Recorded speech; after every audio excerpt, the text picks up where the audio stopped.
Hello, this is Rufon. I am submitting 20% Survivor for Rain World for Marathon submission. Currently being run on version 1.9. That is relevant for, there's a certain glitch that basically doesn't work on 1.9.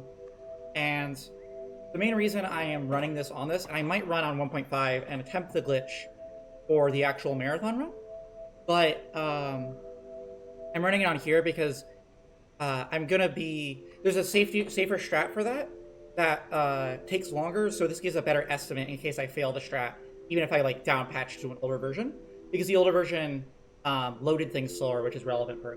I'll explain it when I get there, but I'm just kind of explaining that right now. It does save like a minute or two, but it's somewhat inconsistent, and I plan to learn it later. But if I don't end up learning it or I miss another run, this will be a better showcase of how long the run will take. So I'm doing it for that reason. And also because I haven't quite learned the glitch yet. Anyways, without further ado, 20% Survivor. So, as we start here, we can instantly skip this cutscene. And start off. The movement in this game, there's a lot to this movement. So right off the bat, we're going to roll here and jump out of the roll. Generally, the fastest way to move around is you press down and jump. You can do a little slide, and you can then jump out of that slide. There's also a lot of things you can do out of the slide besides that. And if you fall from high enough, you can roll, and then you can jump out of that roll. For climbing poles, the best movement is, so normally generally you could press jump on like poles or in tunnels to give yourself a little boost. But that has a bit of lag at the end. On poles, you can cancel that lag by jumping off the pole, but you don't want to jump off the pole because you'll fall. So instead we tap to the other direction to switch to the other side of the pole, and that's why you'll see that kind of snaking motion. You can also pick up objects. Throwing an object forward will boost you a little bit. So that's a pretty important part of movement. You can also boost out of tunnels as you exit them, though I missed that right there. We're going to go a little extra high on this pole to go over here. And then we get a roll here, which allows us to jump there much faster than otherwise. And get up here. We're then going to eat these blue fruit here. Basically, I probably should have started with explaining kind of your goals in this game. In Rain World, you are a little slug cat. Caught in... You're basically not literally the bottom of the food chain, but you're pretty close to the bottom of the food chain. And at the start, you really don't know actually what you're doing here. But it turns out, actually, that you are caught in a cycle, and you want to escape that cycle. And so we're going to ascend by falling into a vat of very toxic acid. And normally to ascend, we'd have to become enlightened. But thankfully, due to brilliant technologies, we can skip getting enlightened. So that's one of the major skips of this run. There's a few ways to skip it, and one of them is the aforementioned method that doesn't work, or that's version dependent. But version we'll be using is not version dependent, so that's good. There is DLC for this game called the More Slug Cats expansion. Survivor was a default slug cat, so you might wonder, like, okay, so we don't have the DLC on, but that does matter because they made map changes in the DLC as well. So there's a few differences. The main notable one is there is a hole that is in one specific place. So if you, but isn't there in by default. So if you fall down there, you just kind of get screwed. Here's actually our first glitch of the run. This got patched out, but there's a toggle in the menu to patch it back in. This is called karma caching. So there's karma gates around the map, and these basically gate off different sections and require you to have a certain karma level. You get karma level every time you rest to recycle. And normally you need a certain amount of food to recycle, but you could actually, which is indicated by the line there on the bottom left, when you have at least one food, you can do what's called a starve cycle. And what they patched out is basically, you're not supposed to keep karma when you quit out there, like I just did, because normally if you quit out in the first 30 seconds of the cycle, there's protection, prevent you from like losing progress. Starving is not supposed to let you gain karma and then quit out and keep that karma. But it used to, and so you could set a toggle and you do that, and that basically allows us to skip doing multiple cycles here and getting all the food. So instead we just get 5 food, rest a cycle, then starve. And we're gonna quit out here again, because if you're on a starve cycle, the slug cat will occasionally like fall over because they're exhausted until you get max food. Also because there is a safety save later, and we want to only use 4 food to get in there, instead of the normally after a starve cycle you have to get completely full on food to progress. Right here is a pole plant. If you grab onto that, it will drag you into its stand and kill you. So don't do that. Thankfully, pole plant spawn locations are predetermined, so they're pretty easy to avoid if you just know that they're there. Right now, we're going to be heading into drainage system. Drainage system has 4 enemies that are relevant for us. There are 2 green lizards. Oh my god, I failed that. If you do a little slide like this and then you throw a rock behind you, it will give you an extended slide, but I unfortunately missed that. Yeah, there's 4 enemies that are relevant to us.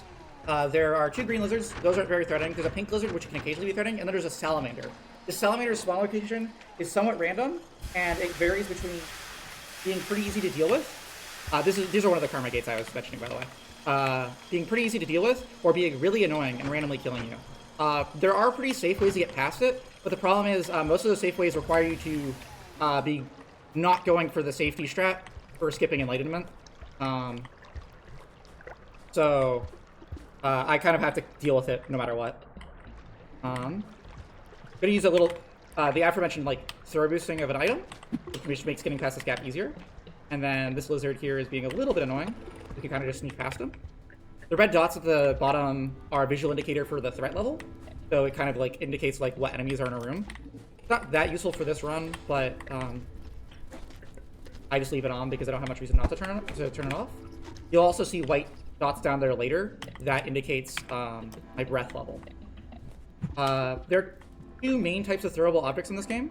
Okay, yeah, there's the salamander in a very inconvenient location. There are rocks, and there are spears. Spears deal actual damage. Rocks only stun things, but it's important to note that spears don't stun things as well as rocks do. So there are situations where I've never seen him actually come into this room before. You are a nuisance. And then I make my daring escape. I make my daring escape. I make my daring escape. Okay, we're chilling. Yeah, the pole I was mentioning not existing is the pole in the right tunnel there, by the way. There's a pole there in the more Cellcats expansion. But there's not here. Okay. But yeah, we're not gonna have to deal with any enemies for a while, which is nice. In tubes like this, if you're against a wall, you could do a jump boost and it won't have any lag afterwards. So I do that whenever I'm on these corners here. You can also throw rocks in tubes to go a little bit faster. But I haven't quite gotten the good timing for that down yet. Yeah, this part's just a bunch of movement. Going through tubes, going through swimming. When I'm swimming, you'll see I'll try to do like a snaking motion up and down. It's a bit easier to do on controller, but I'm playing on keyboard, as you can see in the bottom left. You can kind of play on both, but doing snaking motions is obviously going to be easier on controller than keyboard. In the top, you'll see 2 different timers. The top timer is the main timer, because it actually... Normally when you do starve cycles, the timer doesn't actually increment because it thinks you're going back in time. So there's a timer's mod fix that fixes that.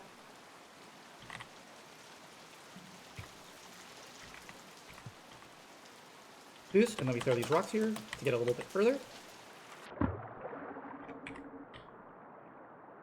Go here. This, you don't get in that... This one section here can be a little bit tight, because if you start drowning, you float up. So if you're in that little bottom area and you start floating up, it's pretty bad. But if you get to the top area, it's not bad, because you just float up when you're drowning, you won't die. But yeah, you'll notice if when I, oh my god. When I fail my timing on the boosts up the poles, I end up like slowing down a bit. And yeah, that's why you need to switch over to them. There we go. That was an extended slide there with the rock thrown behind me. Just gonna wall jump up here. And up next is like one of my favorite sections because you just do a bunch of little rolls down these little pipes. We're going to be entering filtration, which is one of the more dangerous parts of the run. Because there are a bunch of black lizards, and black lizards are deaf. Or no, they're not deaf. They're blind. because they're in a dark area. And I apologize that there's not really going to be an easy way to let everybody see here, because normally you would be expected to have a scavenger lantern or have eaten a neuron fly at some point, but unfortunately I have to just go off of my memory. Right in the wall there, because that moss there can kill you if you are a little bit foolish. Yeah, we can just do little rolls here. I'm not quite sure if it's faster to pounce out of those rolls there or not. I haven't really mapped it out. Yeah, we're entering filtration here. We'll be taking a safety save, as I mentioned. This next section is actually like somewhat less annoying to me than the salamander, though it can be a bit trolly because the black lizards can spawn in places that make it very annoying to progress. But yeah, they have a pretty acute sense of hearing. If I'm crouching on the ground like this and walking around, they can't hear me. But otherwise, if I'm like walking upright, they can hear me and start to cut me down. There are a lot of them, and this area is full of tubes, which can make avoiding them pretty challenging. But hopefully they don't cause me too many issues. Just eating the food here. Another unfortunate thing about taking the safety save is there will always be... occasionally the slug cat gets visions while they are sleeping. And there will always be a vision when you enter subterranean for the first time. And a filtration system is a subsection of subterranean. So we're just going to get this little visual here. Showing, I believe it's this is kind of an indication like, oh, what's this here? Like the Void Sea? I should go there or something. My karma is going to increase. Let's go. I got max karma. That's not necessary. Well, karma 10 is necessary to be enlightened, but I don't have access to karma 10 because in order to get karma 10, you have to meet a specific NPC, or you have to meet a certain amount of echoes. But that's obviously slow. Although, remarkably, it's actually not that slow to go meet the certain NPC, considering how long it could take the field to beat this game. I was playing co-op with a friend, and it took us 7 hours to beat the game, going to see this NPC. And when I played casually, it took me like 9 hours, but and that's speedrunning for you. Beat in 30 minutes. We're just going to fall down here. This will probably alert... Can't... Where's the hole? There we go. Stands up. I don't see any right now. I'm going to crouch. Their little muzzles will glow sometimes, which helps indicate where they are. Yeah, there's one up there. Like little moles. Don't be here. Please don't. Walk off. Okay, cool. That was the more difficult. No. Then we kick off here, and we're chilling. And there's not going to be one to my left. Thank you. I mean, there can be one to my left, but there wasn't there. I do a little extended slide there. I do another one there. Cool. Okay. Little tighter than I would have liked, but if you get used to it enough in this game, you can finagle your way around the lizards pretty well. They definitely feel a lot more threatening when you don't know little tricks and tips. I've never seen a lizard in this tunnel here. If one ever spawns here and eats me, I'm going to be very upset. But so far, there's never ever been one that's gotten me there. Because I found out there's actually little pathways into that tube from above, too, which I had no idea until I was completed the game again recently with a friend, who will be helping commentate, I believe. I asked her to, but yes. Fortunately, didn't grab that rock there. Okay, good. There's an area... There's a little platform here. If I throw the rock off, I'll be guaranteed to get a roll off right here. If I don't, throw it really early. I love when I... Harder to play and commentate, obviously. But it's been pretty solid, actually. Like, I genuinely probably on PB pace, but I haven't really been keeping splits around, so I don't know. I can PB pretty easily. Normally right here, the game would force you to Karma 10 if you had access to Karma 10. But as I mentioned before, I haven't reached Enlightenment yet, so... We do a little extended slide there too.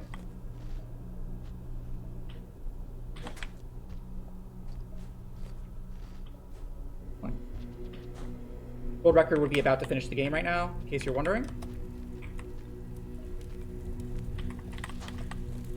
Then we go into a pounce roll, and then yeah, like it gets very fun. It's interesting because this game has a very simple moveset, but because of how like procedural it is. I'm under the impression that with task inputs, you can just fly. Like, literally just fly.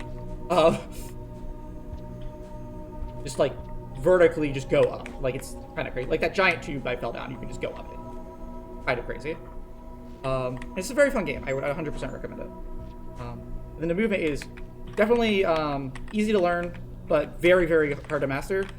In somewhat of a derogatory sense, I definitely think I wish it was a bit more intuitive. There's a 97 page log document on movement strategies that I glanced over a decent bit when I was learning this game, and it helps a lot to figure out like the fast strategies to do certain things. But and the reason I say derogatory is really just like I like it when things are a bit more intuitive, like Celeste, for example, which definitely has the complexities. But that's no knock at this game. Like the movement is surprisingly very fun, just to slide around and such. I guess it's probably negative of me to be like that towards a game, and I won't say that during the marathon. Good thing we got a spear here, because this jump is really annoying with a spear, because you can also impale spears into walls, which allows us to grab onto it and make our own little platform. And this is the Guardian room. This is where I'll be doing the Guardian skip. This is pretty slow if you do not deload them. You can unload them. Basically, you have to go into one room, go into another room, and then if you enter a room that would unload the room I'm currently in, while it's still loading, the Guardians will despawn. But the problem is they optimize the game. So like one problem with that glitch is it's hardware dependent. But see, they just like optimize the game, so it's really not that feasible in this version. And you'll be noticing I'm going a bit slowly here. One problem with this skip method is that if you go too fast, the Guardians will just kill you. So you have to get thrown by the Guardians 3 times. And then you'll notice earlier on we put a squid on our stomach. The Guardians will attack any living creature, and the squid is a living creature. So we'll be taking it out of our stomach, and the Guardians will end up attacking it, and that will allow us to get past them. But yeah, we have to go slowly here because the Guardians will kill you after 3 throws. If you're really fast, like you just go back and back and back, but if you're slow, they won't do it. I haven't been able to learn the exact speed I have to go at yet, because all the times I tried to be like fast and do all the extended slides, they just killed me. So I tend to take it pretty safe here, especially, marathon safety and whatnot. Now that they've thrown us 3 times, I can go as fast as I want, I believe. Hasn't failed me so far. Yeah, I don't actually want it to be derisive towards the game, because this game is really very a lot of this game is procedural, and the way that the enemies and the nature kind of interacts is really, really cool. And the procedural movement kind of goes into that, but it definitely is a strange learning curve, I guess what I'll say. And let me pull this out. Let me throw it, and they'll throw me around, but they'll start throwing around the squid instead. And then we take it down this pipe, and we're good. You have skipped being enlightened. Whee! This drop can't kill you, I think, but sometimes I stress out, and I want to be safe. So, yeah. This is almost certainly going to PvE here. This next section is really just a bunch of jumping around and moving, grabbing objects where you can, and kind of just boosting and rolling where you can. It's a very chill section. I will be losing a tad bit of time here. There's a music trigger here that is very easy to skip. It's right to the left here, so I'll go here and trigger it, because I think the music and the visuals in this section are quite lovely. So, oh, accidentally. Sometimes if you boost out of something and then land on something, do fling, and sometimes that fling will send you very far. I don't know how that works. Again, there's a lot of weird stuff about how the movement works in this game, which makes it very cool, but also definitely a lot. Thankfully, the overall movement isn't too crazy, like the average movement you're going to be doing room to room, but there's definitely a lot of room to optimize. I recognize that this the timer at the top also isn't necessarily going to be accurate to real time, but I didn't really want to pull up live split. I'll check the video time afterwards, but I don't think this is too long. My estimate for this is 25 minutes in case I die to the salamander, or worst case scenario, fail the skip against the Guardians. I want to have that kind of buffer, or I could die to the salamander, then I also die to the black lizards. I just think that's a reasonable buffer, and a lot of the runs I've been getting have usually been in the 20-minute mark. This has just been a pretty solid run on my part, like I said. IGT is probably going to be maybe 30 seconds, or sorry, real time's probably going to be 30 seconds longer or so. So it's the top IGT timer is pretty accurate. It just doesn't include the menuing time. When you quit out to menu, it doesn't include it, but it does include the time it took you to start between seconds. that's kind of the remedy that does that. It also includes time where you die. The IGT goes backwards when you die in this game, which is or the default IGT timer, that is. So there's thankfully a mod for that. This game has like really easy mods, like built-in mod support, which is nice. Like the whole DLC is basically just a mod, the more subtext DLC, which is why I'm so easily able to be on the modern 1.9 version and then just disable the DLC, which is super cool. I am a big fan of that, actually. It's also not very hard to downpatch this game. I just, again, want to do the phaser skip because it's the slower one, so it will give a better metric for the time. But I'll probably start practicing at the Guardian's deload skip, and if I get in the marathon, I will save a bunch of time. If I don't get in the marathon, well, you know, we're entering the Void Sea area. Time will be stopping pretty shortly.